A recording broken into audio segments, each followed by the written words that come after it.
अस्सलाम वालेकुम नाज़रीन, एक महकती और चहकती सुबह के साथ मैं हूं आपका मेज़बान हन्नान बुखारी और मैं हूं फातिमा नासिर। सिटी एट 10 में आपको खुशामदीद कहते हैं। उम्मीद करती हूं कि आप लोग सब खैरियत से हैं और अपना बहुत बहुत ख्याल रख रहे हैं। एंड ऑफ कोर्स कोशिश कर रहे हैं कि जितना भी हो सके काइंडनेस के साथ पेश आएँ, क्योंकि हो सकता है आपकी कोई छोटी सी बात, कोई छोटा सा एक्शन किसी और का दिन जो कि शायद परेशानी में या मुश्किल में गुजर रहा हो उसे आसान कर दे। तो हमेशा याद रखें, काइंडनेस के साथ पेश आएं। इवन अगर आगे से आपको वही रिस्पॉन्स ना भी मिल रहा हो तो आपने दूसरे के बिहेवियर पे अपना बिहेवियर बेस नहीं करना है, बल्कि आपने फिर भी कोशिश करनी है कि आप उनके लेवल तक बिल्कुल नहीं जाएं और आप फिर भी काइंडनेस से पेश आएं। तो बाकायदा तौर पे प्रोग्राम का आगाज करते हैं और सबसे पहले बात करते हैं कि आइंदा 24 घंटे में फैसलाबाद जो है कि मौसम के क्या सूरत हाल रहेगी। अगर बात करें ज़्यादा से ज़्यादा टेम्परेचर की तो 31 डिग्रीज रहेगा और इसी के साथ कम से कम टेम्परेचर 24 डिग्रीज रहेगा। बारिश के अमकान आज 30% हैं और हवा 11 किलोमीटर पर आवर की रफ्तार से चलेगी।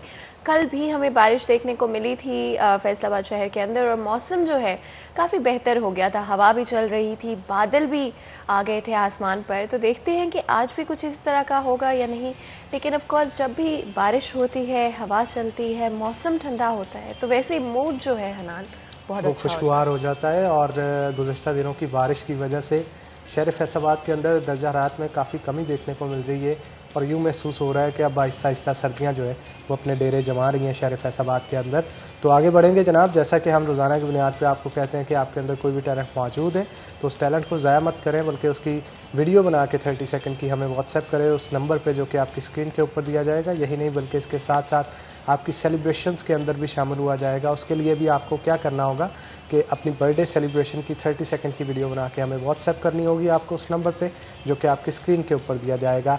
हम आपकी खुशियों से अपने सिटी एट 10 के मॉर्निंग शो से शामिल होकर आपके साथ नेक तमन्नाओं का इजहार करेंगे।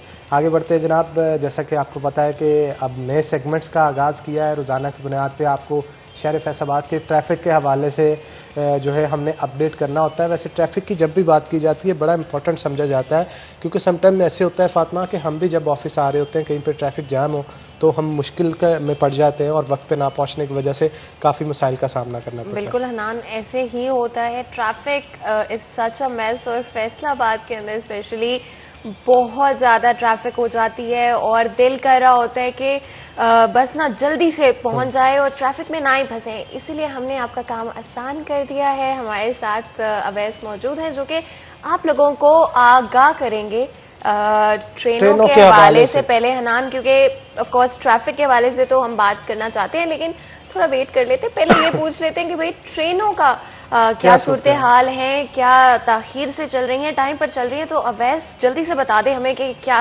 सूरत हाल है। अस्सलाम वालेकुम। वालेकुम सलाम। आज भी ट्रेनें जो हैं वो 6-7 घंटे ताखीर से स्टेशन पर पहुंच रही हैं। लाहौर से रास्ता कराची जाने वाली कराक्रम एक्सप्रेस भी 5 घंटे ताखीर का शिकार रही है। शाह हुसैन भी 7 घंटे ताखीर से पहुंची है और रावलपिंडी से रास्ता कराची जाने वाली पाकिस्तान एक्सप्रेस भी 5 घंटे ताखीर से पहुंची है। रावलपिंडी से रास्ता कराची जाने वाली जो सर सैयद एक्सप्रेस है वो भी 5 घंटे 40 मिनट ताखीर से स्टेशन पर पहुंची है। मिलत एक्सप्रेस 20 घंटों ताखीर से स्टेशन पर जो है वो पहुंची है। गौरी एक्सप्रेस 5 घंटे ताखीर का शिकार रही। पेशावर से रास्ता कराची जाने वाली जो रहमान बाबा एक्सप्रेस है वो 4 घंटे 20 मिनट ताखीर का शिकार रही है। तो मामूल के मुताबिक ट्रेनें जो है वो रोजाना की बुनियाद पर स्टेशन पर ताखीर से पहुंच रही हैं। रेलवे इंतजामिया का ये कहना है कि इंतजामी अमूर में बेहतरी लाने के लिए इक़दाम किए जा रहे हैं ताकि मुसाफिरों को रिलीफ फराहम किया जाए और बर वक्त ट्रेनों की स्टेशन से रवानगी यकीनी बनाई जा सके। अच्छा, वैसे ये बताइएगा कि मोस्टली बताया जाता है कि ट्रेनें लेट होंगी, लेकिन वजूहात नहीं बताई जाती कि लेट किस वजह से हुई। और एक आधी ट्रेन को मसला बन सकता है, सारी की सारी लेट आ रही हैं। इसके पीछे क्या कोई इंतजामी अमूर का मसला है या कोई और? जी अवैस, आप हमारी आवाज सुन पा रहे हैं? अवैस अली, आपको हमारी आवाज आ रही है? मेरा ख्याल है कॉल जो है वो ड्रॉप हो गई है अवैस अली के साथ। लेकिन ट्रेनों के ताखीर से पहुंचने की वजह से जो बैरूने शहर से बहुत सारे शहरी जो फैसलाबाद का रुख करते हैं उनको काफ़ी मुश्किलात का सामना करना पड़ता है। तो मेरा ख्याल है ये काफ़ी अजियतदेह होता है उनके लिए। बिल्कुल हनान, एंड मुझे अभी भी याद है कि जब छोटी हुआ करती थी मैं, तो हम लोग ट्रेन में सफ़र किया करते थे और काफ़ी दफ़ा कराची जाना हुआ था, लेकिन फिर यही मसला होता था हमेशा ही कि ट्रेन बहुत लेट पहुंचा करती थी। तो ये मसला कोई आज का नहीं है, ये मसले ऐसे हैं जो कि डेकेड्स से चलते आ रहे हैं और कुछ इसी तरह की सूरत हाल है। बजाय कि चीज़ें बेहतरी की तरफ आएँ over the years, over time, हमने बार बार देखा है कि चीज़ें बदतर होती गई हैं, इवन वर्स सिचुएशन होती गई है। अब इसके पीछे बहुत सारी वजह हो सकती हैं। कुछ इसके रीजंस ये भी हो सकते हैं कि इंतज़ामिया की तरफ से फोकस नहीं किया जाता, प्रायोरिटाइज नहीं किया जाता इन चीज़ों को। लेकिन हनान, ये तो आई थिंक हम सबको पता है कि पूरी दुनिया में वही कौमें जो हैं सक्सेसफुल हो पाती हैं दुनिया के अंदर, जो कि डिसिप्लिन के साथ चलती हैं, जो कि वक्त की पाबंदी करती हैं और वक्त की कदर भी करती हैं। अच्छा फातिमा, वैसे आप यूके भी रही हैं, वहाँ पे क्या सूरत हाल थी? ट्रेन्स को मेट्रोस को बड़ी अहमियत दी जाती है वहाँ पे। बिल्कुल हनान, और 1 मिनट भी ट्रेन्स जो हैं वो लेट नहीं होती हैं। अगर किसी ट्रेन का टाइम आपको 8:29 लिखा हुआ है तो वो 8:29 पर ही निकलेगी। उसमें 1 मिनट की ताखीर भी अगर होती है तो वो आपको हर्जाना देंगे बाकायदा तौर पर। बिल्कुल आप ठीक कह रही हैं। फैसलाबाद की ट्रैफिक के हवाले से और रोड्स की सूरत हाल के हवाले से हमारे साथ मौजूद है हमारे रिपोर्टर वकास। जी वकास, कैसे हैं आप? जी मैं ठीक ठाक, आप बताइए। जी वकास, हम अल्हम्दुलिल्लाह बिल्कुल ठीक हैं। क्या सूरत हाल है शहर फैसलाबाद की ट्रैफिक की?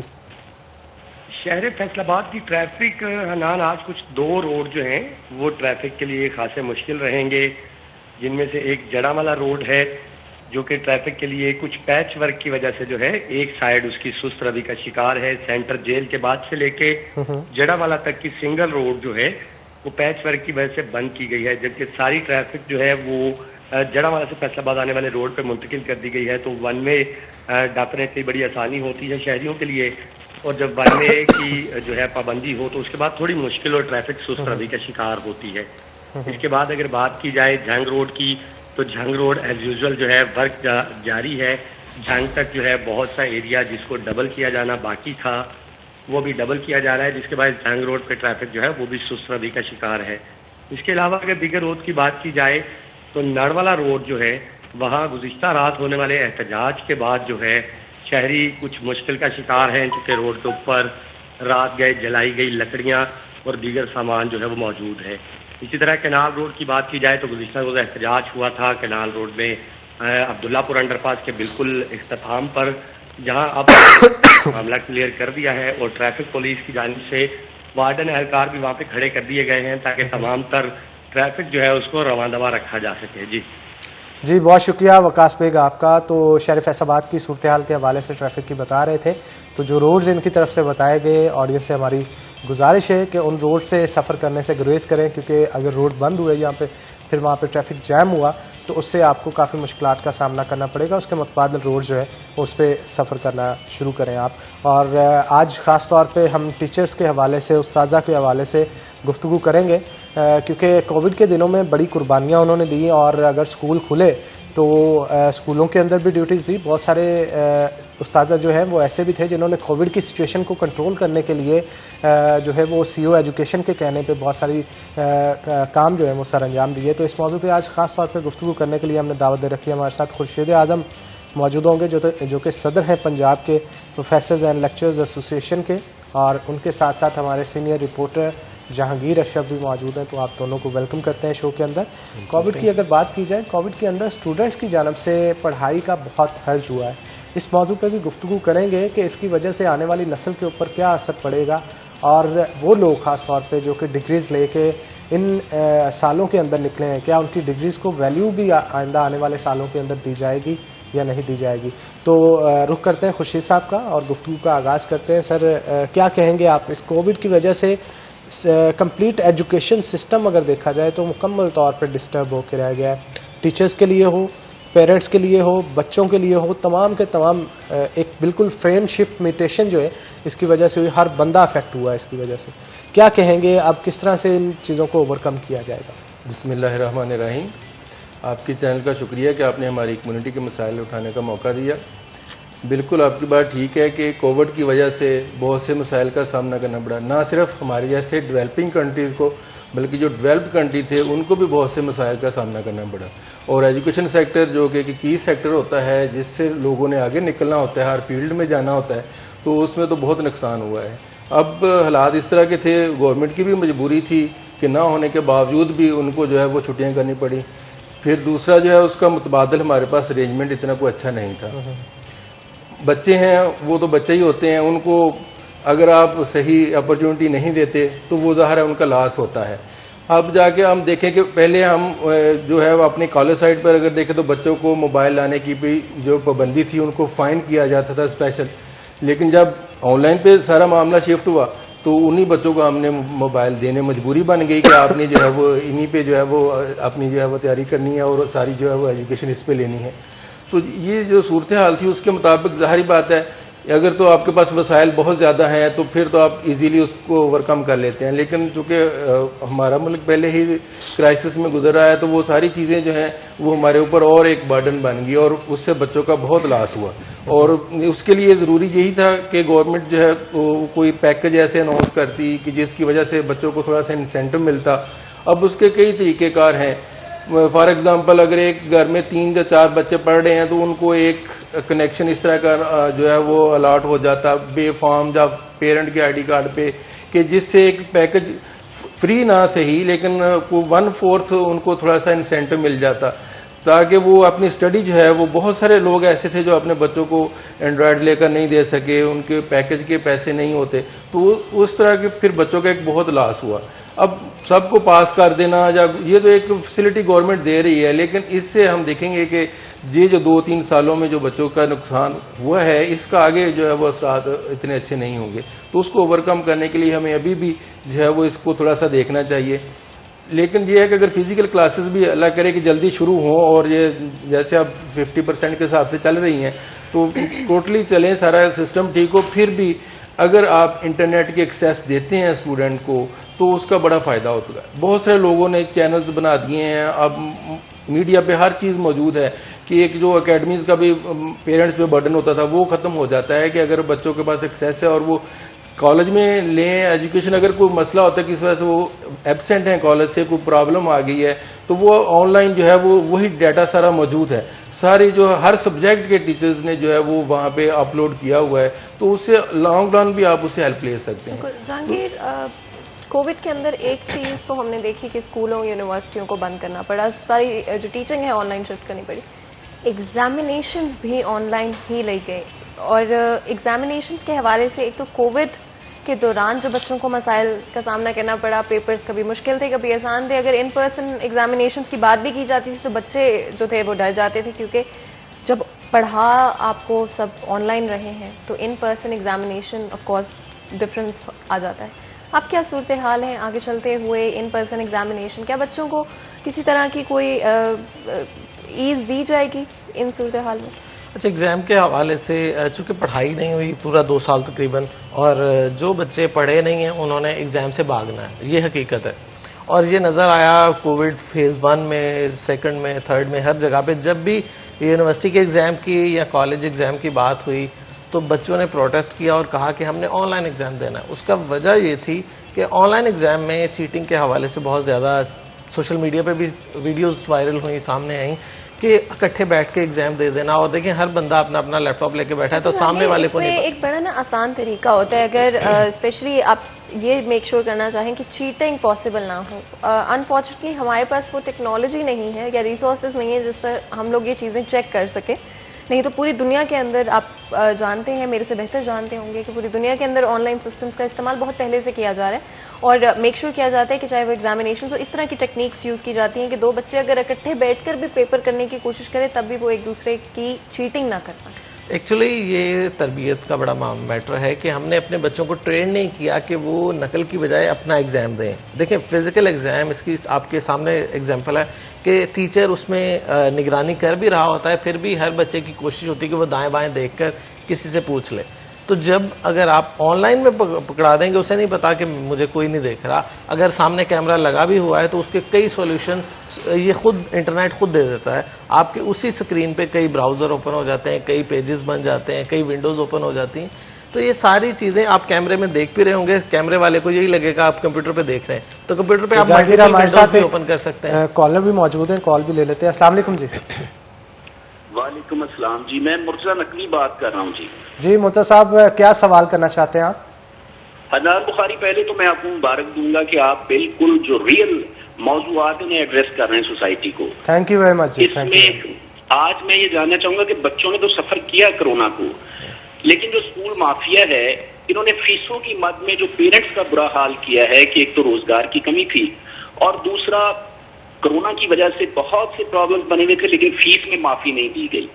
उसमें स्कूल माफिया को नकेल डालने के लिए ना किसी अदालती हुक्म ने काम किया और ना उसके बाद यहाँ पर जो अथॉरिटीज थी उन्होंने कोई एक्टिविटी की।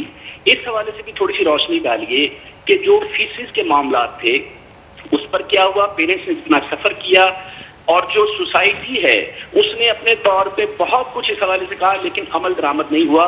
बच्चों के साथ साथ थोड़ा सा वालिदैन का भी सोचिए।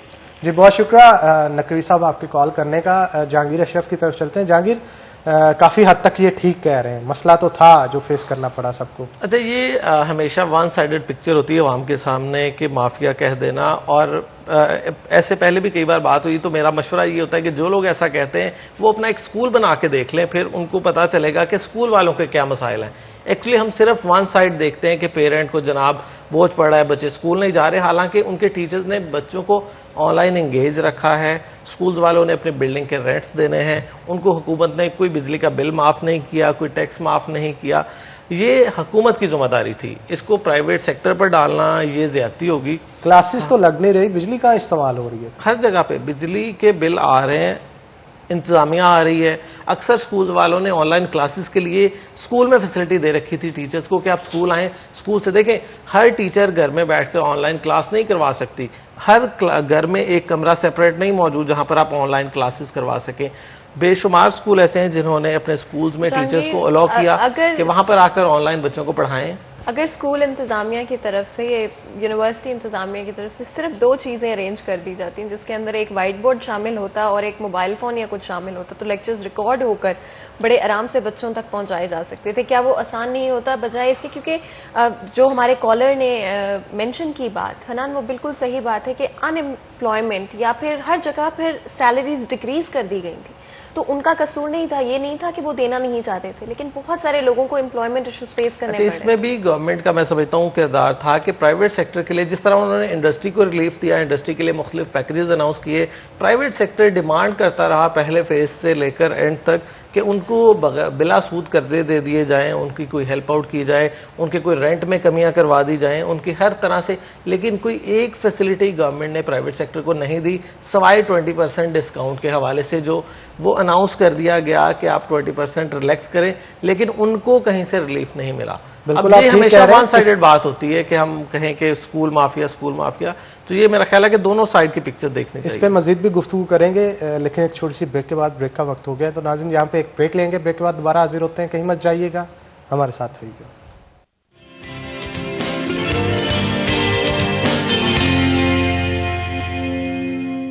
वेलकम बैक सिटी एट 10 में एक दफ़ा फिर आपको खुशामदीद कहते हैं। तो जी आज एक ऐसा टॉपिक डिस्कस करें जो कि मेरा ख्याल है हर घर का मसला बन चुका था। जब कोविड की वजह से स्कूल्स को, यूनिवर्सिटीज़ को बंद करना पड़ा, सारी एजुकेशन को ऑनलाइन शिफ्ट करना पड़ा, तो बहुत सारे इश्यूज जनरेट हो गए, जिनकी वजह से ना सिर्फ बच्चों ने, स्टूडेंट्स ने सफ़र किया, पेरेंट्स ने सफ़र किया, स्कूल मालकान ने सफ़र किया और स्कूल एम्प्लॉयज़ ने भी सफ़र किया। इसका इम्पैक्ट क्या होगा इन बच्चों के फ्यूचर पे, ये तो वक्त ही बताएगा। लेकिन अभी वही चीज़ें डिस्कस कर रहे हैं। जहांगीर, ब्रेक में जाने से पहले हम बात कर रहे थे कि किस तरह से डिफरेंट पर्सपेक्टिव हो सकते हैं, डिफरेंट साइड्स हो सकती हैं, जो कि शायद हमें नहीं पता। स्कूल मालकान को इस दौरान में क्या मसाइल हैं जिनका सामना करना पड़ा, और आखिर क्यों फीसेस को कम नहीं किया गया।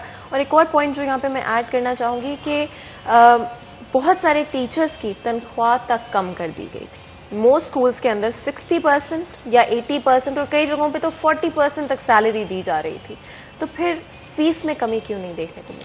अच्छा, ये हकीकत है कि हमारे टीचर्स जो प्राइवेट सेक्टर के हैं उनको भी बहुत ज़्यादा नुकसान हुआ कोविड में। उनको सैलरीज नहीं मिलती रहीं, उनको सैलरीज में कट लगाए गए, उनकी नौकरियां गईं और बहुत सारे टीचर्स को उनको कह दिया गया कि जब स्कूल खुलेंगे आपको बुला लिया जाएगा।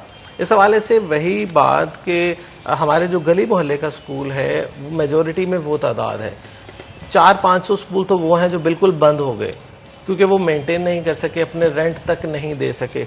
अब अच्छा, जब हम कहते हैं कि फीसें मिल रही हैं, वो फैसलाबाद में एक सर्वे हुआ था कि 41 स्कूल हमारे ऐसे हैं जिनकी 5,000 से ज़ायद फीस है।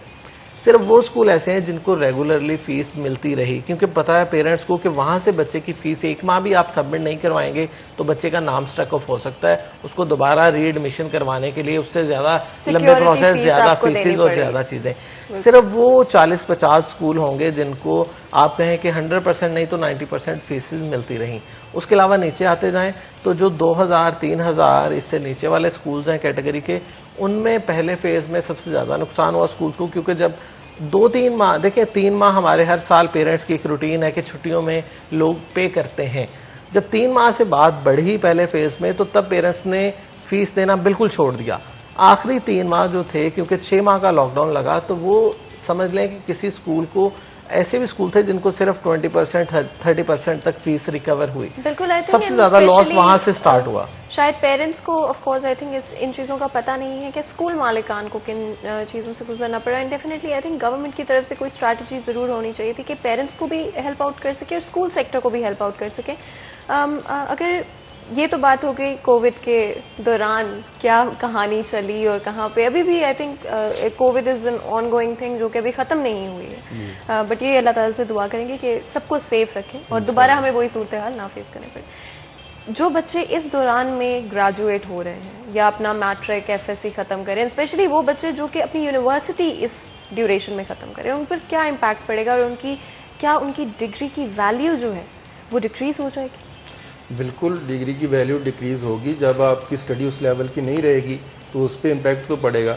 और उसका असर यह है कि बहुत सारी यूनिवर्सिटीज़ ने टेस्ट लेना शुरू कर दिए, पहले भी हो रहे थे, लेकिन उससे जिन बच्चों ने नहीं पढ़ा या जिनकी तैयारी उस लेवल की नहीं थी, अभी रिसेंटली एग्रीकल्चर यूनिवर्सिटी ने अपने टेस्ट लिया, तो पहला टेस्ट लिया, फिर दूसरा लिया, फिर तीसरा लिया। वो सिर्फ अपॉर्चुनिटी इसलिए दी, लेकिन जो बच्चे परफॉर्म नहीं कर सके उनका वहाँ एडमिशन नहीं हुआ। और इसी तरह से और भी बाकी यूनिवर्सिटी ने, HEC ने भी इवन अब एक नोटिफिकेशन जारी कर दिया है कि जी अब इनके टेस्ट हुआ करेंगे। तो जो बच्चे डिग्री तो ले लेंगे, पास हो जाएंगे, लेकिन आगे एडमिशन नहीं मिलेगा तो फिर वहाँ पे वो अपसेट होंगे, फिर एक लॉस होगा कि बहुत सारी तादाद हमारी जो कि इंटर करने के बाद फिर एडमिशन, जॉब लेना तो एक अलग बात है, एडमिशन ही नहीं मिलेगा उनको, तो फिर जाहिर बात है वो उनमें एक परेशानी तो आएगी। और इसी तरह से फिर जब एक अच्छी यूनिवर्सिटी में जाना है तो जब उस तरह की तैयारी नहीं है, और बहुत सारे बच्चों की तैयारी नहीं अच्छे लेवल की हुई, फिर जब 2 इम्पॉर्टेंट सब्जेक्ट थे इंग्लिश उर्दू, उनको भी जब वो उनका एग्जाम नहीं हुआ तो उसका भी असर आएगा। मैं ऐड करना चाहूंगी क्योंकि आई एम श्योर हमने पेरेंट्स का पर्सपेक्टिव सुना है, हम लोगों ने स्कूल मालिकान का पर्सपेक्टिव सुना है, लेकिन अगर आप स्टूडेंट हैं और आप भी इस डिस्कशन में ऐड करना चाहते हैं या कोई भी आपके सवालात हैं, कोई कंसर्न्स हैं जिनके हवाले से आप चाहते हैं कि हमारे शो में बात की जाए, तो नंबर आपकी स्क्रीन पर है और आप कॉल कर सकते हैं। और अगर आप चाहते हैं कि आपकी आइडेंटिटी ना रिवील की जाए तो मेक श्योर किया जाएगा कि आपका नाम जो है उसे हिडन रखा जाए और आपकी कंसर्न को कम्प्लीटली आंसर भी किया जाए। यहाँ पर एक चीज़ जो कि अगर एज अ स्टूडेंट कोई भी हो जो कि स्टूडेंट है at the moment, I think उनके लिए बड़ा मुश्किल हो जाता है ये सारा सिनेरियो, क्योंकि स्टूडेंट्स का कोई कसूर नहीं था इस सारे सिनेरियो में। तो आपको नहीं लगता कि उनके लिए चीज़ें मुश्किल कर दी जाएंगी? अगर फॉर एग्जांपल कोई इस ड्यूरेशन में ग्रेजुएट हो रहा है और आगे उनको एडमिशन में या फर्दर जॉब्स में मसला पैदा हो रहा है, तो वो किस तरह से उसे इम्प्रूव कर सकते हैं? ऑफ कोर्स डिग्री तो उनकी ख़त्म हो चुकी है। देखिए, ये हालात तो मुश्किल पहले भी होते रहे हैं, लेकिन वही लोग फिर आगे बढ़ते हैं जो उन हालात में बेहतर आगे निकलते हैं। तो जितने दिनों भी क्लासेस हमारी रही हैं, हमने कोशिश किया है कि बच्चों को मोटिवेट किया जाए और उनको कहा जाए कि जो आपने ऑनलाइन पढ़ा है उसमें भी अगर आपको कोई प्रॉब्लम आ रही है तो आप हमारे से डिस्कस करें कि जितना वक्त हमें मिला है, बेशक वो थोड़ा वक्त था, लेकिन उसमें भी आप मैक्सिमम जो है वो उसमें चीज़ें जो है वो सीखें। अब जो बच्चे तो एफर्ट कर लेंगे, जिनको घर से सपोर्ट होगी, बहुत सारे हमारे गवर्नमेंट सेक्टर पे देखा जाए तो बहुत सारे बच्चे ऐसे हैं जिनके पेरेंट्स अपनी जॉब के हवाले से ही बिजी होते हैं, वो बच्चों पे ज़्यादा तवज्जो नहीं दे सकते। इवन कॉलेजेस में हम पेरेंट्स टीचर मीटिंग रखते हैं तो बहुत माइनर तादाद होती है जो वहाँ पे मीटिंग में आती है। जब पेरेंट्स मीटिंग में नहीं आएंगे, बच्चों का जो है फीडबैक उन तक नहीं पहुँचेगा, तो फिर बच्चे भी थोड़ा रिलैक्स हो जाते हैं। और फिर उस ऐसे माहौल में जब हालात पहले टफ हों और फिर पीछे से भी पुशअप ना हो, तो फिर वही बच्चे आगे जाके एफर्ट नहीं करेंगे तो वो उनका लॉस होगा, जाहिर बात है, फिर वो आगे नहीं compete कर सकेंगे दूसरों से। और यही चीज़ जहाँ पे होती है, जैसे एंटी टेस्ट हो रहा है, अभी एंटी टेस्ट का तो इस दफ़ा तरीक़ेकार ही चेंज हो गया कि वो डेली बेस पे ले रहे हैं और उससे भी बहुत सारे बच्चे जो है अपसेट हैं। तो उसमें आप देखते हैं कि एक स्टार्ट से पेरेंट्स की उम्मीद होती है कि वो बच्चा इस लेवल डॉक्टर बनेगा या जो जिस तरह भी कोई किसी का एम होता है, तो जब वो वहां जाके फिर एक इस तरह के हालात का सामना करना पड़े और तो कितना वो घर में परेशानी होती है और सारी चीजें, और बच्चे भी अपसेट होते हैं। तो क्या कोई नई स्ट्रैटेजी भी है जो कि स्पेशली अगर हम मैट्रिक के बच्चों के हवाले से बात करें या फिर जो अभी अभी एफएससी स्टार्ट कर रहे हैं या ए लेवल्स ओ लेवल्स के बच्चों की बात करें, कोई नई स्ट्रैटेजी भी है कि उनको उसी लेवल पे लाने की कोशिश की जाए जिस पे वो होने चाहिए थे? मेरे ख्याल में इसमें जो सबसे बेहतर है ना कि हमें ऑनलाइन स्टडी की इम्प्रूवमेंट में कोशिशें करनी चाहिए। बेशक फिजिकल क्लासेस भी शुरू हो जाएं, लेकिन ऑनलाइन स्टडी जो है वो उसको बेहतर जो है वो इस्तेमाल होना चाहिए। और उसके लिए कॉलेजेस में, स्कूल्स में फंड्स कुछ ना कुछ तो मुख्तस होने चाहिए। और उससे ये होगा कि अगर खुदा न खास्ता हमें कुछ और भी ऐसे हालात का सामना करना पड़ता है तो हम उसका एक मुतबादल। तो बिल्कुल, हमारे साथ एक कॉलर भी मौजूद है, उनसे भी बात कर लेते हैं। अस्सलाम वालेकुम जी। जी, डॉक्टर निसार साहब हमारे साथ मौजूद हैं। डॉक्टर साहब, आपको आवाज आ रही है हमारी? जी जी आ रही है। जी डॉक्टर साहब, पूछिए, क्या सवाल पूछना चाहते हैं? आप ये बात पूछ रहे थे कि ऑनलाइन के बारे में आप किस तरह का नुकसान हुआ कि नहीं। आम लोगों को तो यही पता है कि नुकसान हुआ है, लेकिन नुकसान नहीं हुआ। इसकी सबसे बड़ी मिसाल वर्चुअल यूनिवर्सिटी है। अगर आप ऑनलाइन कोई भी इम्तहान लेते हैं तो आप सेंटर उसी जगह कैंप करते हैं, स्टूडेंट्स को बुला के वहां इम्तिहान लेते हो तो दूध का दूध पानी का पानी हो जाता है। ये बात गलत है कि ऑनलाइन में लोग जो है ना चीट करते हैं, ये बिल्कुल गलत है। बल्कि मैं समझता हूं ऑनलाइन हमें दुनिया के साथ चलना पड़ेगा। बड़ी बड़ी यूनिवर्सिटियां ऑनलाइन प्रोग्राम से लेती हैं, ऑनलाइन इम्तहान लेती हैं। आप ऑनलाइन को जारी रखें। इस मिसाल सबसे बड़ी जो है ना वर्चुअल यूनिवर्सिटी है। देख लें जाके वर्चुअल यूनिवर्सिटी का क्या सिस्टम है। उनका तो सिस्टम ही चल रहा है ना, ऑनलाइन चल रहा है ना। बिल्कुल ठीक कहा आपने डॉक्टर साहब, बहुत शुक्रिया आपके कॉल करने का। जहांगीर, काफ़ी हद तक बात इनकी ठीक है कि वर्चुअल यूनिवर्सिटी जो कि कोविड से पहले भी चल रही थी, एक सिस्टम मुतारफ करवाया गया था ना, सिस्टम के तहत चल रही थी। तो ऑनलाइन क्लासेस जो हैं या ऑनलाइन एजुकेशन सिस्टम है या पेपर देने का सिस्टम है, तो एक सिस्टम के तहत चले तो बेहतर परफॉर्म कर सकते हैं। वर्चुअल यूनिवर्सिटी 2002 में बनी थी और ये इसीलिए बनाई गई थी कि हम आईटी की तरफ जाएं और पूरी दुनिया से compete करें और लोगों के राब्ते जो हैं वो ऑनलाइन चूँकि इंडिया हमसे बहुत आगे और इंटरनेशनल मार्केट में जो ऑनलाइन की इंटरनेशनल मार्केट है उसमें आगे, तो ये विज़न लेकर वर्चुअल यूनिवर्सिटी मैदान में आई थी। लेकिन अनफॉर्चुनेटली तकरीबन 19 साल गुजरने के बावजूद आज तक लोगों को ये नहीं पता कि ये गवर्नमेंट की यूनिवर्सिटी है। अब देखें, बहुत अच्छा प्लान है उनका, बहुत अच्छा इंफ्रास्ट्रक्चर है, बहुत अच्छे एग्जाम सिस्टम है, ऑनलाइन सिस्टम की best example no doubt virtual university है, लेकिन वो कामयाब उस हद तक नहीं हो सके जितना उनका प्लान था या जितना उनका था। अब देखें, सबसे लास्ट प्रायोरिटी होती है वर्चुअल यूनिवर्सिटी किसी भी स्टूडेंट की, क्योंकि हम ऑनलाइन में इन्वॉल्व नहीं हैं, हम ऑनलाइन स्टडी नहीं करना चाहते, हम फिजिकल क्लासेस करना चाहते हैं। ये आदत है, आदत को किस तरह यूनिवर्सिटी वाले जितने भी स्टूडेंट्स हैं उनसे इंटरेक्शन जब हो तो वो अपने क्लास फेलो का किसी को नहीं पता होता। जहांगीर, हम नई चीजें क्यों ट्राई आउट नहीं करते हैं? यही स्टूडेंट्स जो कि पाकिस्तान में कंप्लेन कर रहे हैं या यही पेरेंट्स जो कि अभी कंप्लेन कर रहे हैं, जब अपने बच्चों को कोई बहुत सारे बच्चे हैं जो कि HEC से स्कॉलरशिप्स लेकर बाहर PhD भी करने जाते हैं, मास्टर्स करने जाते हैं, बैचलर्स करने जाते हैं, और पूरी दुनिया में पाकिस्तान से बेशतर स्टूडेंट्स जो हैं इस वक्त पढ़ रहे हैं इंटरनेशनल स्टूडेंट्स के तौर पे, वहीं पर जाकर वो ऑनलाइन सिस्टम में भी पढ़ते हैं, पेरेंट्स भी खुश होते हैं। तो यहाँ पर क्यों हम उस चीज़ को एक्सेप्ट नहीं करते? अच्छा, यहाँ पर चूंकि आपको पता है कि हम ज़्यादा, वही बात है कि हम यूनिवर्सिटी कल्चर नहीं है, वर्चुअल यूनिवर्सिटी का यूनिवर्सिटी कल्चर नहीं है। हम यूनिवर्सिटी में जो गैदरिंग और सोशलिज्म सीखते हैं वो वर्चुअल यूनिवर्सिटी में नहीं है। एक्चुअली कोविड में जो सबसे बड़ा नुकसान हुआ वो भी यही हुआ कि हम स्टूडेंट को एक रूम तक महदूद कर दिया, इंडिविजुअलिज्म की तरफ ले गए, उसकी सोशल लाइफ बहुत डिस्टर्ब हुई। अपने क्लास फेलो से जो मीटअप उसके थे और उसके अलावा गैदरिंग्स थी, अब वो नहीं रही। हमें एहसास कम से कम होता जाएगा और हो रहा है और हो गया है काफ़ी हद तक। जब हम सिर्फ कंप्यूटर से जुड़े रहेंगे तो हम दुनिया से कट ऑफ हो जाएंगे, हमारी सारी दुनिया जो है कंप्यूटर में सिमट जाएगी।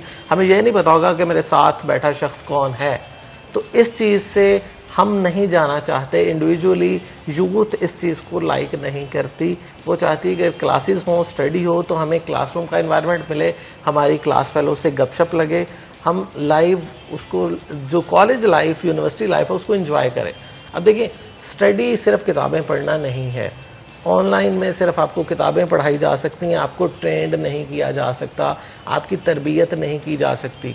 तरबियत का आंसर उसी वक्त होगा जब क्लास में टीचर सामने मौजूद होगा, वो आपकी ग्रूमिंग करेगा, आपको शेप करेगा, आपकी कमियां कोताहियां आपको सामने बताएगा। ऑनलाइन में मैं आपकी कमियां कोताहियां आपको ना तो उस अंदाज से जज कर सकता हूं, ना उस अंदाज से आपको बता सकता हूं कि आप में ये खामियां हैं, इसको इम्प्रूव करें। स्पीकिंग पार्क के हवाले से ले लें, कंपटीशंस के हवाले से ले लें, को करिकुलर एक्टिविटीज़ के हवाले से ले लें, वो ऑनलाइन सिस्टम आपको नहीं दे सकता। वर्चुअल यूनिवर्सिटी के कितने डिबेटर आज तक मैदान में आए हैं, कितने स्पोर्ट्समैन आज तक मैदान में आए।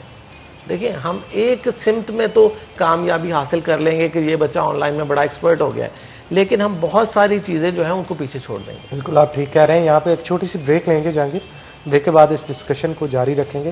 तो नाज़रीन, छोटा सा ब्रेक लेते हैं, ब्रेक के बाद दोबारा हाजिर होंगे, कहीं मत जाइएगा, हमारे साथ रहिएगा।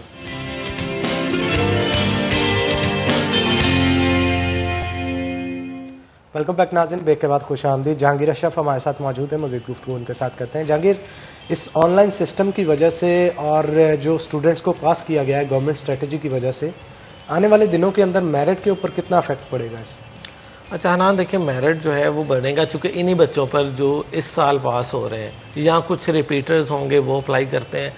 तो नो डाउट अगर सबके मार्क्स देखे जाएंगे तो सबके अगर कम मार्क्स आएंगे तो इसी पर मेरिट बनना है, और मेरिट भी नीचे आएगा इस साल, क्योंकि बहुत बड़ी तादाद में स्टूडेंट वो होंगे जिनको तो पास किया जाएगा, जो सप्लियों वाले होंगे या जिनको। लेकिन उसका नुकसान भी बच्चों को है कि जो सप्ली वाले थे या वो चाहते थे कि खुद कई बच्चे अपना एक पेपर छोड़ देते हैं कि इसको हम सप्ली में इम्प्रूव कर लेंगे, उन बच्चों को नुकसान ये होगा कि उनकी ओवरऑल एवरेज जो है वो बहुत नीचे आ जाएगी। अब देखें, किसी सब्जेक्ट में उसको 33% मार्क्स देकर पास किया जाएगा, बाकी हो सकता है उसके 80% हो सब में मार्क्स, तो वो अल्टीमेटली थोड़ा सा डाउन आएगा। तो सबसे ज़्यादा नुकसान उन बच्चों को होगा जो पढ़ने वाले थे और जानबूझकर एक पेपर छोड़ देते थे कि हम सप्ली में क्लियर कर लेंगे। दूसरा बात यह कि नो डाउट सबको अगर जो एग्ज़ाम लिए गए हैं वो स्मार्ट सिलेबस के तहत लिए गए हैं और सिर्फ इलेक्टिव सब्जेक्ट के लिए गए हैं, तो सबके लिए नो डाउट उनको तो आपस में कंपैरिजन करना है ना, हमने उनको ना पीछे वालों से डिस्टर्ब कंपेयर करना है ना आने वालों से, तो उनका मेरिट तो सबका एक जैसा ही उनके लिए होगा और नो डाउट वो इस साल नीचे आएगा। बिल्कुल, एंड डेफिनेटली एक तो ये साइड है स्टोरी की, और स्पेशली ये एक एस्पेक्ट है कि जहाँ पे बच्चों को बहुत सफ़र करना पड़ रहा है, और डेफिनेटली मेरिट तो डिफ्रेंशिएट करेगा ही बाकी सालों से। यहाँ पर जहांगीर, आई थिंक एक और चीज़ है जो बड़ी इंपॉर्टेंट है, स्पेशली स्टाफ के हवाले से, जहाँ पर हमें डिफरेंट तरह के प्रोग्राम्स और नए आपको नज़र आ रहे हैं जी कि ये हम इंट्रोड्यूस करवा रहे हैं। हर यूनिवर्सिटी कंपटीशन में होती है कि जी हम नित नए प्रोग्राम्स को इंट्रोड्यूस करवाएं, लेकिन क्या स्टाफिंग पूरी होती है इन प्रोग्राम्स की? किस तरह से स्टाफ किया जाता है?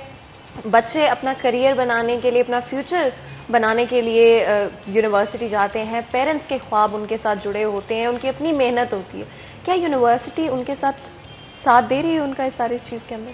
जहाँ तक तो कॉलेज कैडर की बात है, बहुत बुरी सूरत हाल है कि BS क्लासेस स्टार्ट हो गई हैं और फैकल्टी प्रोवाइड नहीं की गई। वही फैकल्टी मौजूद है जो पहले की थी जब BSc या इंटर क्लासेस थी, और BS शुरू हो जाता है, अगर एक टीचर है, दो टीचर है, तो वही रहते हैं। अब इंतज़ामिया को भी तो ये चाहिए ना कि अगर एक कॉलेज में BS स्टार्ट किया है तो वहाँ उस लेवल के टीचर भी दें, वो सारी फैसिलिटी दें। बहुत सारे एग्जाम्पल्स हैं, जैसे फैसलाबाद के हवाले से अगर मैं कहूँ तो गवर्नमेंट ग्रेजुएट कॉलेज समनाबाद, सबसे बड़ा कॉलेज है, बहुत खिदमत की है इस कॉलेज ने हमारी सारी लोकेलिटी में देखा जाए तो। इवन हमारे कोलीग जहाँ से BS करके जो हमारे साथ पब्लिक सर्विस कमीशन के तहत पास होकर आए हैं, लेकिन वहाँ पर क्या सूरत हाल है कि BS इतने ज़्यादा हैं और टीचर नहीं है। फिर CTE अगर मिलते हैं तो वो बहुत लेट मिलते हैं, और आर्जी तौर पर अगर कोई कॉलेज रखना चाहता है तो उसके पास फंड नहीं है। अब अगर CTE है, जो गवर्नमेंट साइड पर CTE जब गवर्नमेंट रखती है तो वो 45,000 देती है। अब अगर कॉलेज इतना अफोर्ड नहीं कर सकता, फिर गवर्नमेंट से ये भी रिक्वेस्ट की गई थी चले अपने CTE टाइम पे दें और ज़्यादा दें, 45 की बजाय अगर 30-35 भी कर दें तो तादाद बढ़ सकती है। चलो वो स्टार्ट में इतनी पे से भी अगर आप 20 या 18 दे रहे हैं या 15 दे रहे हैं तो उससे तो बेहतर है कि 30 देंगे तो फिर और कुछ बेहतरी आएगी। लेकिन एक तो CTE मिलते बहुत लेट हैं, और दूसरा जो है वो उनका पैकेज इतना अच्छा नहीं होता जो पहले आर्जी रखे जाते हैं। तो ये करंटली सिस्टम किस तरह से चल रहा है? अगर अभी भी देखें तो बहुत सारे बच्चे जो हैं पढ़ाई कर रहे हैं। जी जी।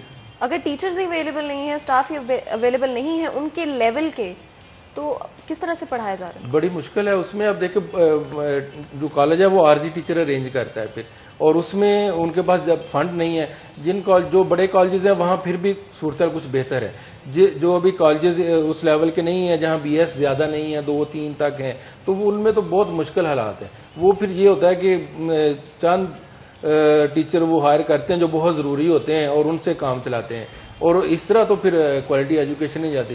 देखो एक CTE को अगर आप 5-6 माह के लिए रखते हैं तो वो कोई जिम्मेदारी भी नहीं है उसकी। जो परमानेंट टीचर है उसको रिजल्ट का एक बर्डन होता है, उसकी ACR में रिजल्ट लिखा जाता है, एक प्रेशर होता है उस पर। CTE की क्लास को अगर कोई हम नेक्स्ट सेमेस्टर में पढ़ाए ना तो हमें आइडिया हो रहा होता है कि इसको जो है वो ना वो उसकी वो तरबियत उस लेवल की होती है कि एक आपने आर्जी टीचर रखा है और उसका जो टीचर की जो उस वक्त कोशिश होती है कि वो किसी अच्छी जॉब पे अप्लाई कर रहा है, कहीं वो इंटरव्यू दे रहा है, कहीं टेस्ट दे रहा है, तो वो उसकी प्रायोरिटी नहीं है। प्रायोरिटी कब होगी? जब परमानेंट टीचर होंगे। अब समनाबाद कॉलेज में मैंने आपको एग्जांपल दिया तो उसमें BS कंप्यूटर साइंस भी है, BS IT भी है, और कोई परमानेंट फैकल्टी नहीं है अभी तक। यहाँ तक कि उसके कई बैचेज जो है वो पास आउट भी हो गए हैं, लेकिन अभी तक कोई परमानेंट फैकल्टी मेंबर नहीं है वहाँ पर। तो ये कितने अफसोस की बात है। बिल्कुल अफसोस की बात है डेफिनेटली। जहांगीर, क्या असर पड़ता होगा उन बच्चों के ऊपर जिनकी फैमिलीज, स्पेशली अगर आप बात कर रहे हैं स्पेसिफिकली गवर्नमेंट कॉलेजेस की, तो माँ बाप की कितनी उम्मीदें जुड़ी होती हैं बच्चों के साथ। यूजुअली बच्चे जो हैं काम की तरफ चले जाते हैं अपने मैट्रिक या इंटरमीडिएट के बाद, और अगर वो यूनिवर्सिटी लेवल तक जा रहे हैं तो डेफिनेटली उनके घर वाले किस तरह से मेहनत मुशक्कत कर कर उनकी फीसें जोड़ते होंगे और अपने बच्चे को क्या ख्वाब और ख्वाहिशात के साथ यूनिवर्सिटी भेजते होंगे। लेकिन वहाँ पर अगर उनको पढ़ाया ही सही तरह से नहीं जा रहा तो ना सिर्फ बच्चे के ऊपर जुल्म है बल्कि उनकी फैमिलीज के साथ भी गलत किया। फातिमा, ये बहुत अच्छा प्रोजेक्ट था BS प्रोग्राम सरकारी कॉलेजेस में शुरू करने वाला, क्योंकि यूनिवर्सिटीज़ की फीसें इस कदर बढ़ चुकी हैं कि हर कोई पेरेंट अफोर्ड नहीं कर सकता, और इस वक्त सरकारी कॉलेजेस सबसे सस्ता BS प्रोग्राम करवा रहे हैं हर कॉलेज। लेकिन अलमिया यह है कि इसकी जो नीड्स थी वो पूरी नहीं की गई। अब देखें, प्राइवेट कॉलेज की अगर बात करें तो वहाँ पर शराइत और हैं BS प्रोग्राम की इम्प्लीमेंटेशन के हवाले से, उनको NOC देने के हवाले से, उनको स्टार्ट करवाने के हवाले से कि जनाब आपके पास हर सब्जेक्ट में 3 MPhil लाजमी होने चाहिए। लेकिन सरकारी कॉलेज में अगर देखें, खुद बता रहे हैं कि आपके पास फैकल्टी में एक भी रेगुलर टीचर नहीं है और आपने BS प्रोग्राम शुरू करवा रखे हैं सरकारी कॉलेजेस में। आप एटलीस्ट वो क्राइटेरिया मीट करें कि MPhil कम से कम 3 उसमें रेगुलर रखें, फिर उसको BS को शुरू करें। ये अच्छी बात है कि BS प्रोग्राम शुरू करवा दिए गए सस्ती तालीम को फ़रोग देने के लिए, लेकिन उसकी जो नीड्स थी, डिमांड थी, वो पूरी नहीं की गई। लैब्स को उतना अपडेट नहीं किया गया, फैकल्टी को उतना अपडेट नहीं किया गया। अब जिन टीचर्स का एक्सपीरियंस 25 साल 30 साल इंटरमीडिएट क्लासेस पढ़ाने का है, उनको आप BS में उठा के ले आएंगे तो उनकी परफॉर्मेंस एक दोबारा जीरो से स्टार्ट होगी कि उनका BS प्रोग्राम का एक्सपोजर एक्सपीरियंस नहीं है। तो उनके लिए भी वो इतना ज़्यादा नहीं है, क्योंकि कोई ट्रेनिंग इस हवाले से BS प्रोग्राम के लिए स्पेशली नहीं। ट्रेनिंग तो उस वक्त करेंगे ना जब रेगुलर फैकल्टी रखेंगे। अब रेगुलर फैकल्टी नहीं रखी, CTE रखें, तो उनको डायरेक्ट जिन्होंने अभी अपना MPhil या मास्टर्स कंप्लीट किया उनको लाके क्लास में तरबियत वाली बात कर रहे हैं सर, तो बिल्कुल ठीक है कि वो 5-6 माह में क्या तरबियत करेंगे, अभी वो खुद लर्निंग प्रोसेस में है। जो पहली बार क्लास में आके टीचिंग कर रहा है वो क्या ट्रेनिंग करेगा बच्चों की, उसकी तो अभी खुद ट्रेनिंग चल रही है। और जब तक 5-6 माह में थोड़ा सा ग्रूम होता है, उसका टेन्योर खत्म हो जाता है। नेक्स्ट ईयर कोई और CTI आ जाता है कॉलेज टीचर इंटर्नी के तौर पर, क्योंकि हर साल मेरिट बनता है, हर साल नई सिलेक्शन होती है, और जो रिसेंटली होते हैं उनका मेरिट ज्यादा आ जाता है। पीछे वाले की छुट्टी, हर साल हर 6 माह बाद नया टीचर, हर 6 माह बाद नया टीचर, तो ये नुकसान हो रहा है। ये तो बच्चे के लिए भी काफी नुकसानदेह हुआ। ना सिर्फ ये कि teachers of course quality teachers तो नहीं है अवेलेबल, और जो अवेलेबल होते हैं और जो उस लेवल तक पहुंच जाते हैं कुछ महीने के बाद, वही 6 महीने के बाद फिर से बदल जाते हैं, और ये बड़ा इनकंसिस्टेंट है बच्चों के लिए, और बच्चों के लिए बड़े मसाइल इससे पैदा होते हैं। एंड डेफिनेटली हम चाहते थे कि इस टॉपिक को और कवर करें, क्योंकि इतने सेक्टर्स जो हैं, इतने डिफरेंट एस्पेक्ट्स हैं और लोग बहुत इफेक्ट हो रहे हैं, लेकिन हमारे पास वक्त इतना नहीं है। बहुत बहुत शुक्रिया अदा करते हैं आप दोनों का, आपने ज्वाइन किया हमें इस सेगमेंट के अंदर। उम्मीद करते हैं कि हमारे जो कॉलर्स थे और जो भी ऑडियंस देख रही थी, उनके जो सवालात थे, जो कंसर्न्स थे, उनको हम आंसर कर पाए होंगे। यहाँ पर एक छोटा सा ब्रेक लेंगे, ब्रेक के बाद हाजिर होंगे। कहीं मत जाएगा, हमारे साथ रहिए।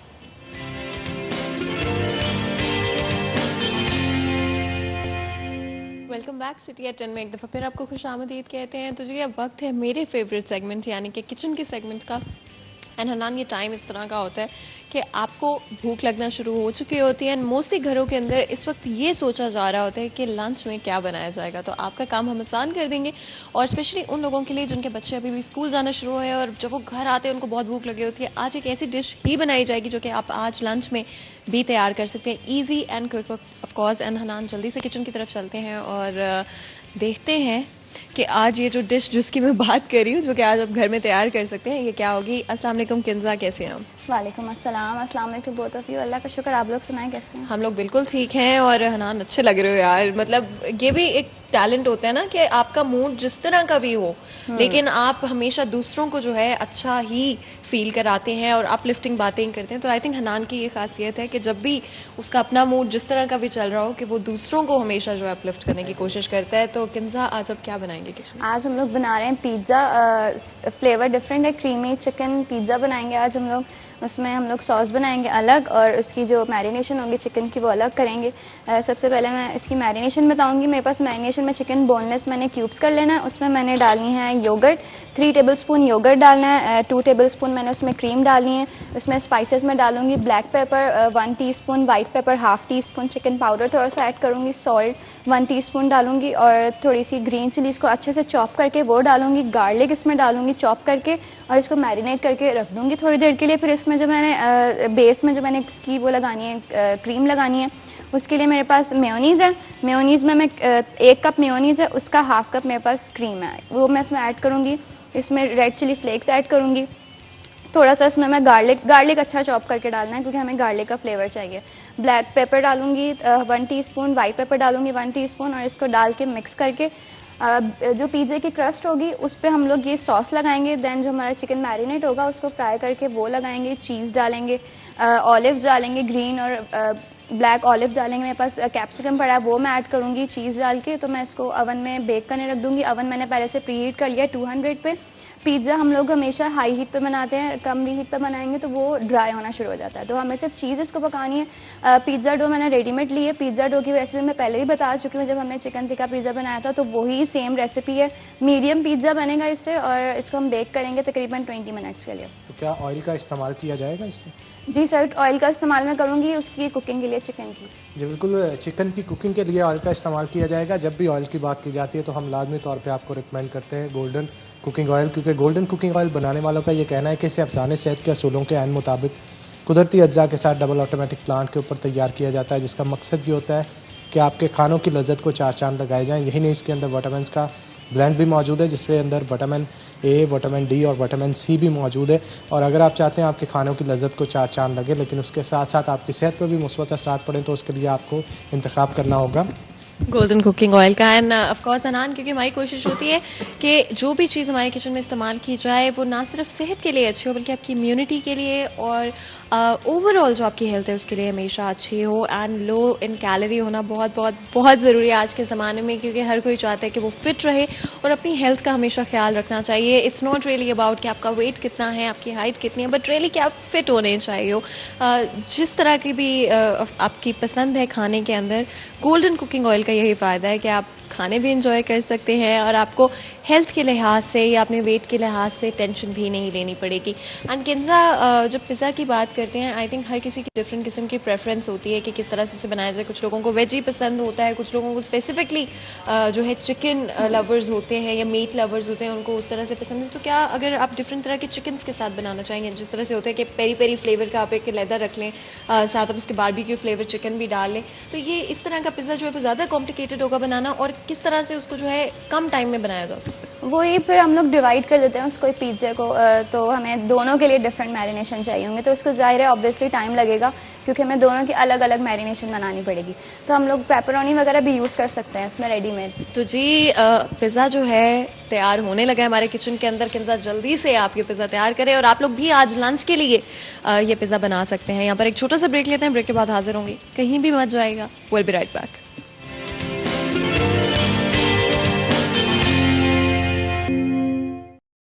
तो इंटरनेशनल मार्केट वाला तो आपके कंट्रोल में नहीं है। डॉलर के लिए हम गवर्नमेंट से रिक्वेस्ट कर रहे हैं कि स्टेट बैंक डायरेक्टली इन्वॉल्व हो, और इस माफिया है आजकल अनफॉर्चुनेटली कि हर चीज़ में माफिया है। जैसे हम टीवी पे देख रहे हैं और अखबारों में पढ़ रहे हैं कि शुगर माफिया और चीनी माफिया, इनके अलावा बहुत माफिया है जो गोल्ड में, डॉलर्स में और चीज़ों में खेल रहा है, जो कि इकोनॉमी को कैप्चर कर लेते हैं और एक आर्टिफिशियल इकोनॉमी बनाकर हमें दे दी जाती है। ये एक हमारे मुल्क में एक बहुत बड़ा ड्रॉबैक है कि माफिया हर चीज़ पर कंट्रोल कर लेता है और लोगों को, आम आदमी तक इस चीज़ें को पहुंचने नहीं देता। अच्छा, आपको मेजर इश्यूज क्या लगते हैं एफसीसीआई के, जिनको अगर फुटफॉल हाल करवाना चाहें, प्राइम मिनिस्टर के साथ मुलाकात होती है तो कौन से इश्यूज उनके सामने होते हैं? देखिए, चैम्बर तमाम एसोसिएशनों की एक पेरेंट बॉडी है। तमाम सेक्टर्स यहाँ पर आकर अपने इश्यूज और चीज़ें बताते हैं। इस वक्त लोकल इंडस्ट्री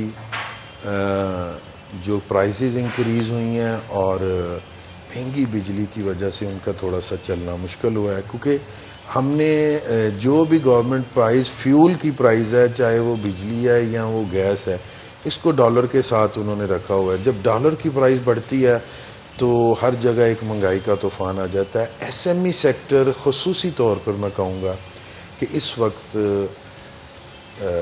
प्रॉब्लम में, वो मुश्किल में है।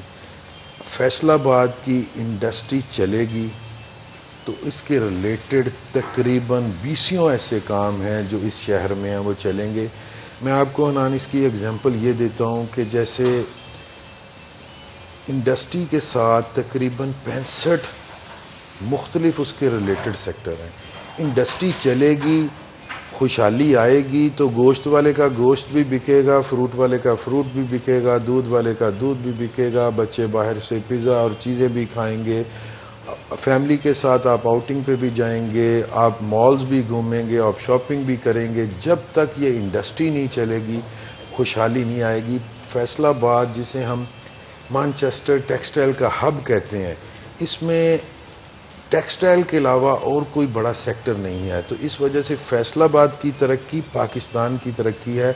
इसको, टेक्सटाइल को चलना चाहिए ताकि पूरे पाकिस्तान में खुशहाली आए इस टेक्सटाइल के चलने से। बिल्कुल। End of course I think textile बहुत बहुत ज़रूरी है, एक बड़ा इम्पॉर्टेंट सेक्टर है। अफगानिस्तान में जो करंटली सिचुएशन चल रही है, क्या स्ट्रेटेजिकली अगर हम अफगानिस्तान के साथ अपने रिलेशनशिप्स जो हैं वो बेटर करते हैं, क्या वो प्ले आउट कर सकता है हमारे लिए, स्पेशली अगर हम टेक्सटाइल इंडस्ट्री के हवाले से बात करें? देखिए, लोकल मार्केट, बहुत सारे ऐसे प्रोडक्ट्स हैं जो कि अफगानिस्तान से यहाँ से जा रहे थे, और जब से ये अफगान ट्रेड बंद हुई है तो वो लोग, उनके पास और कोई बिजनेस ही नहीं था, वो अल्टरनेट बिजनेस पे आए हैं क्योंकि अफगान बंद हो गया। उनकी चीज़ें, कुछ फूड आइटम्स हैं, और बहुत बड़ी मार्केट वहाँ पर फैब्रिक की है, मुख्तलिफ किस्म का फैब्रिक है जो अफगानिस्तान में पाकिस्तान से जा रहा था।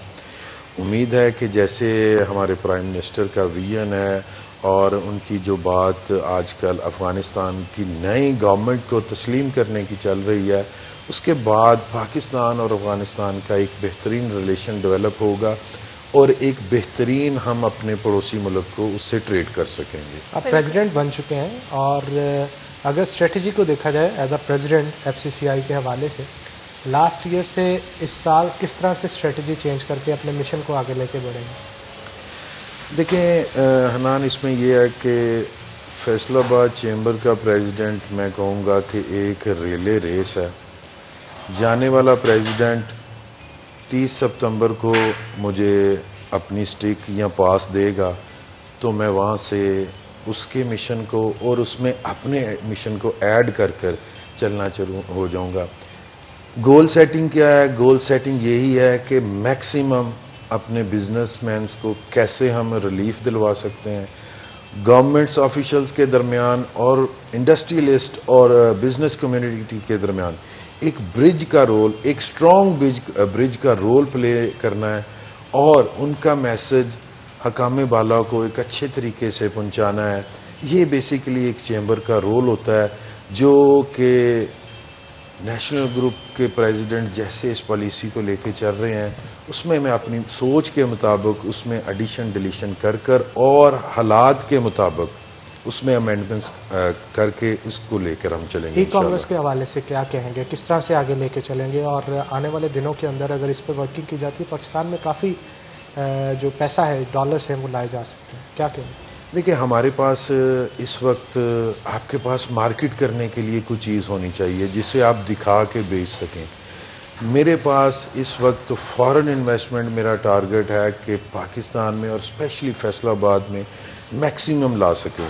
उसके लिए हमारे पास state of the art industrial city, जैसे मैंने पहले भी जिक्र किया है, वो मौजूद है जिसमें हम फॉरेन इन्वेस्टमेंट काफ़ी ज़्यादा आई भी है मगर अभी भी उसमें बहुत ज़्यादा कुशन है कि हम फॉरेन इन्वेस्टमेंट वहाँ पर अपने फेडमिक में लेके आएँ, अपनी बिजनेस कम्युनिटी का और उनके साथ जॉइंट वेंचर करवाएं, हम उनके साथ टेक्नोलॉजी ट्रांसफ़र की बात करें। तो इसमें हम काफ़ी ज़्यादा फॉरेन इन्वेस्टमेंट स्पेशली फैसलाबाद में लेके आ सकते हैं। अगर एसएमई सेक्टर के हवाले से बात करें तो आई थिंक बहुत दफ़ा हमारे शो में भी ये डिस्कशन हो चुका है कि जहाँ पर एक्सपोर्टर्स के हवाले से तो हम चीज़ें बेहतर करने की कोशिश कर रहे हैं, जो बड़े लोकल मार्केट लीडर्स हैं उनके साथ भी, लेकिन एसएमई सेक्टर बड़ा सफ़र करता है सारी चीज़ के अंदर। तो कोई प्लान है एसएमई सेक्टर के लिए? देखिए मैं खुद बिलोंग एसएमई सेक्टर से करता हूँ और एसएमई सेक्टर्स के जो लोग मुझे यानी कि अब तो फोकस में होगा एसएमई सेक्टर। जी, एसएमई सेक्टर के लोग जो मुझे कैंपेन के दौरान मिले, इलेक्शन डेज पे मिले, आफ्टर इलेक्शन मिले, तो उनकी मैंने खुद 12 साल से अब तक चैम्बर में एसएमई सेक्टर की आवाज़ उठाई है और अल्लाह ताला की रहमत से आज ये मुझे मौका मिला है। मेरी लीडरशिप ने मेरे पे ये ट्रस्ट किया है कि ये एसएमई सेक्टर का बंदा एसएमई और कॉरपोरेट दोनों को पैरेलल लेके चलेगा। और मैं फिर एक दफ़ा कहूँ कि जब इस शहर की कॉरपोरेट सेक्टर इंडस्ट्री चलेगी ऑटोमेटिकली एसएमई सेक्टर उसके साथ अच्छी पोजीशन में चलेगा। एसएमई पर मैं और मेरी टीम और चैम्बर का स्टाफ, हम कल भी रात 8 बजे तक चैम्बर में बैठे रहे हैं, हालांकि उसका 5 बजे तक टाइम है।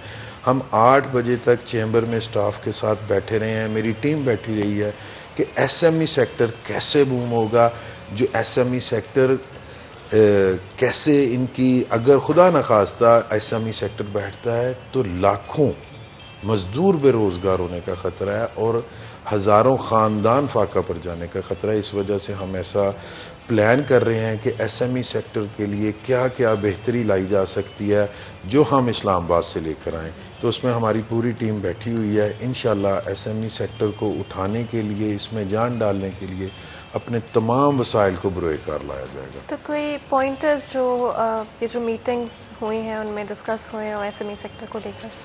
देखिए मुझे चार्ज मिलना है 1 अक्टूबर को। 1 अक्टूबर से पहले मेरी कोशिश है कि मैं अपना होमवर्क कंप्लीट कर लूं ताकि आने वाला पहला ही दिन हम मुबारकबाद वसूल करके और अपना काम शुरू करें। 1 अक्टूबर से अगर हम वर्किंग स्टार्ट करेंगे तो 15-20 दिन हमें इसे समझने में लग जाएंगे। तो चीज़ों को हम बिफोर टाइम समझ रहे हैं। जहाँ तक अभी तक की जो वर्किंग है, जो अभी तक कंप्लीट नहीं हुई, वर्किंग जारी है। अभी तक मैंने इसमें ये देखा है कि एसएमई सेक्टर को इंटरेस्ट फ्री लोन अगर दिया जाए, उनके सेक्टर्स में जो जो चीज़ें हम पॉइंट आउट कर रहे हैं उसमें FBR के साथ मिलकर कोई उनकी आसान टैक्स रेट्स उनके रिड्यूस किए जाएं ताकि वो सेक्टर भी चले। तो SME सेक्टर सिर्फ एक या दो चीज़ें नहीं है, उसमें बहुत सारा मुख्तलिफ डिफरेंट सेक्टर्स आ जाते हैं जिनको चलाने की कोशिश की जा रही है। जैसे अब इस वक्त पावर लूम है, लोकल पावर लूम इंडस्ट्री, इस वक्त उनके पास काम नहीं है क्योंकि धागा बहुत ज़्यादा महंगा हो चुका है। फिर मैं वही बात करूंगा, एक सट्टा जो खेलते हैं, जो माफिया है, वो अब यान में खेल रहा है। उनकी मर्जी है आज यान का रेट ज़्यादा कर दें, उनकी मर्जी है कल कम कर दें। आज कपड़े में 15 रुपये मीटर बढ़ जाते हैं, 3 दिन बाद कपड़े में 15 रुपये मीटर कम हो जाते हैं। वो अपने कंट्रोल इकोनॉमी के साथ खेल रहे हैं। तो इसमें गवर्नमेंट को डायरेक्ट इन्वॉल्व होना चाहिए कि इस माफिया के साथ वो खुद निपटे, क्योंकि चेंबर या एसोसिएशन इनसे ऐसे निपट नहीं सकते जैसे कि गवर्नमेंट इन्वॉल्व हो, ताकि ये माफिया जो 4-5 लोगों के हाथ में इकॉनमी है, ये निकल कर तमाम बिजनेस कम्युनिटी के पास वो इकॉनमी आए। बिल्कुल। और अगर टैक्सेस के हवाले से बात करें तो किस तरह की टैक्स स्ट्रैटेजी आपके माइंड में है जो कि ईजी हो सबके लिए एक्सेस करना? एक तो जो आम ताजर है वो इतना वेल एजुकेटेड नहीं है। काफ़ी अरसा से ये मुख्तलिफ चेंबर्स और मुख्तलिफ ताजर तंजीमों का भी मुतालबा रहा है कि टैक्स रिटर्न फॉर्म को आसान किया जाए, उसके पेजेस कम किए जाएं। उसके देखिए, आम जो दुकानदार है उसकी तो मैक्सिमम 2 पेजेस की 3 पेजेस की रिटर्न होनी चाहिए, जो वो आसानी से कोशिश करके खुद या अपने पढ़े लिखे किसी बच्चे से फिल करवा ले। टैक्स कंसल्टेंट तो वैसे भी मौजूद हैं। और टैक्स रेट्स हैं जो, उनको रिड्यूस किया जाए ताकि हर छोटा ताजर भी अपने हिस्से का टैक्स दे के इस मुल्क की इकॉनमी की तरक्की में अपना हिस्सा डाले, चाहे वो साल का 3,000, 5,000, 10,000 जितना भी दे। तो इसके टैक्स रेट्स को आसान होना चाहिए। अब इस वक्त इंडस्ट्री को चलाने के लिए हमने कल भी जो प्रेस कॉन्फ्रेंस थी उसमें भी कहा है कि ज़ीरो रेटिंग उसको बहाल किया जाए।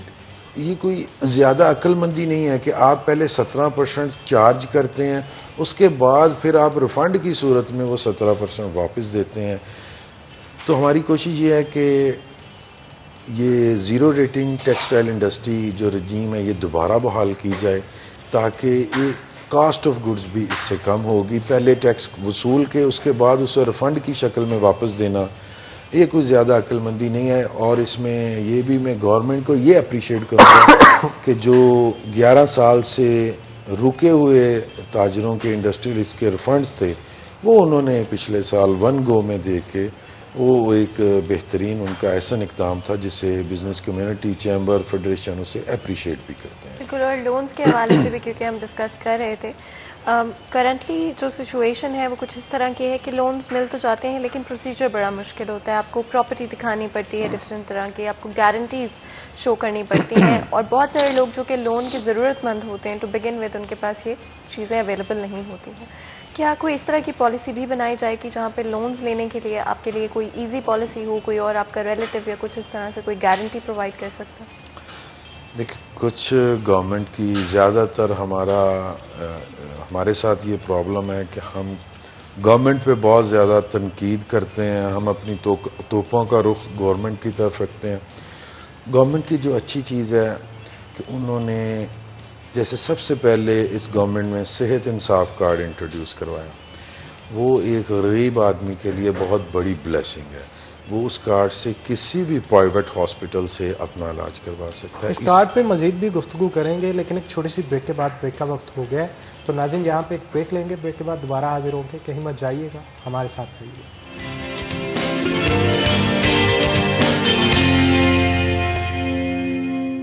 वेलकम बैक सिटी एट 10 में एक दफ़ा फिर आपको खुशामदीद कहते हैं। तो जी, आज हमें ज्वाइन कर रहे हैं FCCI के new elected president Atif Munir, जिनसे डिस्कशन हो रहा था पहले बिजनेस के हवाले से FCCI के लिए क्या आगे प्लान्स होंगे, क्या स्ट्रैटेजी होगी। लेकिन अब मैं चाह रही हूँ कि हम थोड़ी सी टोन जो है वो चेंज कर लें शो की, क्योंकि आपको पता है हमारी कोशिश होती है कि हमेशा सीरियस बातें ना हो, थोड़ी सी जो है सीरियस से हट के भी बातें हो। तो सबसे पहले तो आपको पता है आज हमारे किचन में पिज़्ज़ा बन रहा है और हनान मुझे 2-3 दफ़ा पूछ चुका है कि कब बनेगा।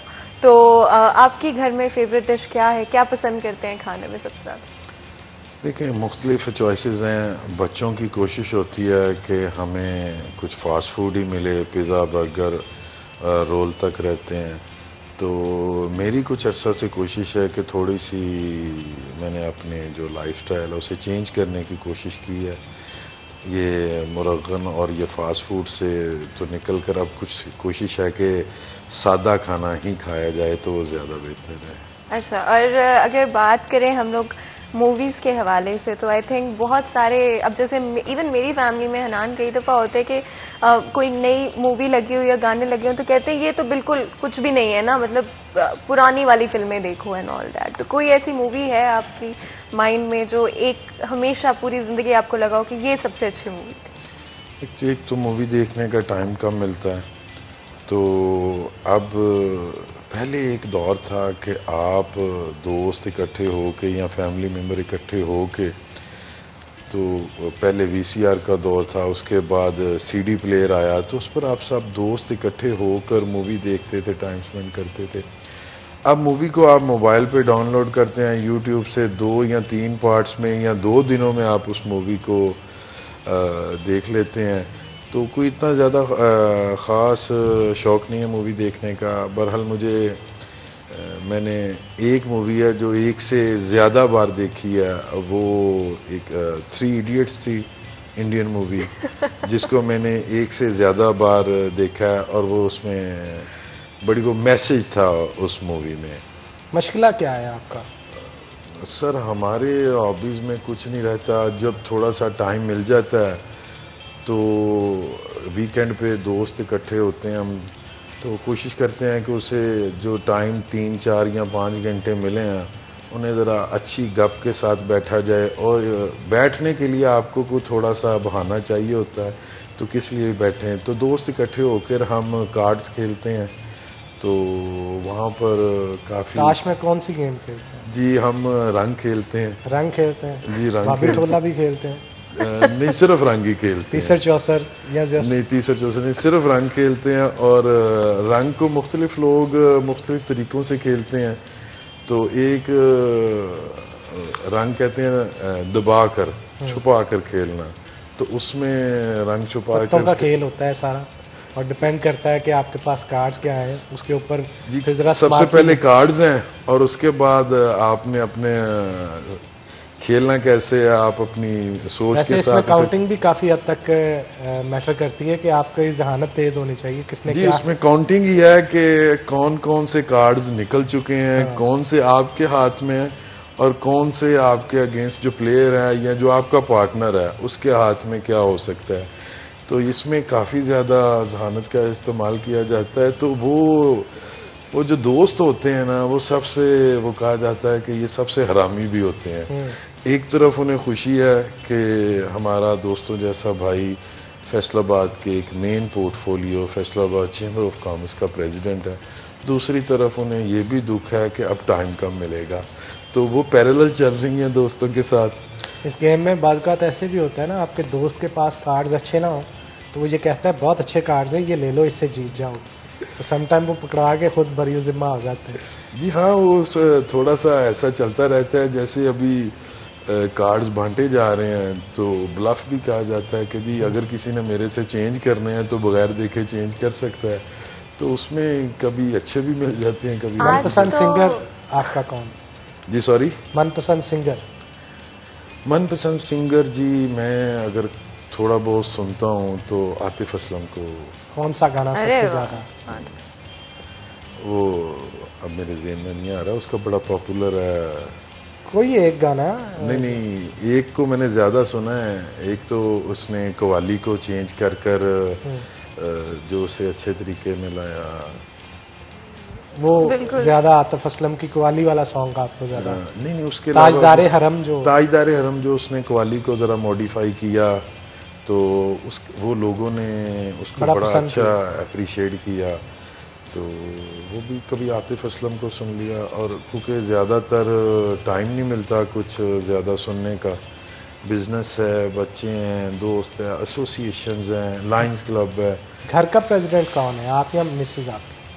मेरे ख्याल से मिसिस को ही कहना चाहिए, क्योंकि वो चीज़ों को वो ही मैनेज कर रही है, बच्चों को और चीज़ों को, तो घर की प्रेसिडेंट वो ही है। आज तो जिंदगी बड़ी मुख्तलिफ है, लेकिन एक वक्त पर जब छोटे हुआ करते थे, स्कूल में थे, यूनिवर्सिटी में थे, कोई ऐसा किस्सा है जो आज भी याद आता है तो हंस पड़ते हैं? एक्चुअली वो तो ढेर होगा किस्सों का, अगर उसमें से सॉर्ट किया जाए कि बेसिकली मेरी बचपन सारा हमारा एक मोहल्ले में गुजरा है, और फैसलाबाद में एक मोहल्ला है जो बड़ा फेमस मोहल्ला है, धोबी घाट। बिल्कुल ठीक है, तो धोबी घाट की ग्राउंड भी बड़ी फेमस है जी वो। तो मेरे पेरेंट्स भी वहाँ थे, तो सारी उम्र बचपन जवानी भी धोबी घाट में गुजरी है। तो वहाँ पर बहुत सारी शरारतें थी। तो ये था कि जब बचपन में थे, स्कूल लाइफ में, तो उस वक्त लोड शेडिंग बहुत कम हुआ करती थी। ज़्यादातर को अगर ट्रांसमिशन में ख़राबी हो तो उसी वक्त लोड शेडिंग हुआ करती थी, उस वक्त लोड शेडिंग नहीं थी। तो बेल बजानी है और उस पर च्युइंगम पेस्ट करके भाग जाना है, कुछ इस तरह की चीज़ें ऐसी चलती रही हैं बचपन में। कभी बंक किया आपने और पकड़े गए हो? जी बहुत दफ़ा पकड़े भी गए हैं। तो फिर ये होता था कि वहाँ से तो डांट है, वो तो देख लेंगे, मगर ये है कि हमारे पेरेंट ने इस मामले में हमें कोई सपोर्ट नहीं किया था। वो अगर उसने थोड़ा डांटा है तो हमारे पेरेंट्स ने हमें ज़्यादा डांटा है। तो समटाइम तो ये था कि वो कह रहा था आप रहने दे जी, बस बहुत हो गई है। और बच्चों को लेके कोई क्या करना पसंद करते हैं फैमिली के साथ, तो टाइम स्पेंड कर रहे होते हैं, कोई इकट्ठे बैठ के बातें करना, चाय पीना? एक्चुअली कुछ ये है कि मेरे बच्चे का ये सिस्टम है कि अगर कहीं आउटिंग पे जाना है तो वो ये नहीं होगा कि मैं कहूँगा कि आप अपनी मम्मा के साथ चले जाओ।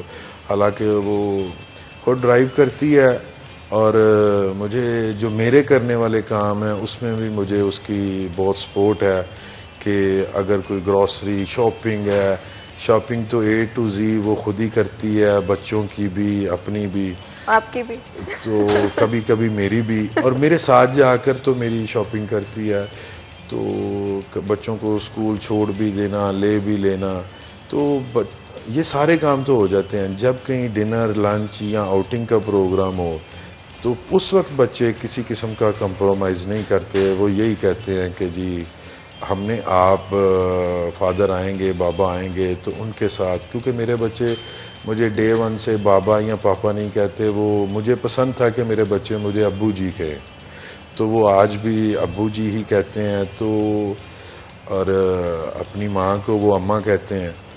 हमने अब्बू जी और अम्मा के साथ जाना है, वो इसमें कोई कंप्रोमाइज़ नहीं करते। इसी वजह से सम टाइम 4 दिन 6 दिन अगर उनका कोई प्लान है तो वो डिले भी हो जाता है, जिनकी वजह से उनसे एक्सक्यूजेस करने पड़ते हैं। तो उन्हें बिल्कुल बच्चे हैं, ये सब करना पड़ता है इंसान को। तो बहुत शुक्रिया जनाब आज के शो में आने के लिए, अपना कीमती वक्त आपने दिया और हमारे शो को रौनक बख्शी। वंस अगेन आपका बहुत शुक्रिया। इसी के साथ नाज़रीन आज के प्रोग्राम से अपने मेज़बान हन्नान बुखारी और फातिमा नासिर को इजाज़त दें। अपना बहुत बहुत ख्याल रखें। हम मिलेंगे आपसे अगली। तब तक के लिए अल्लाह हाफ़िज़।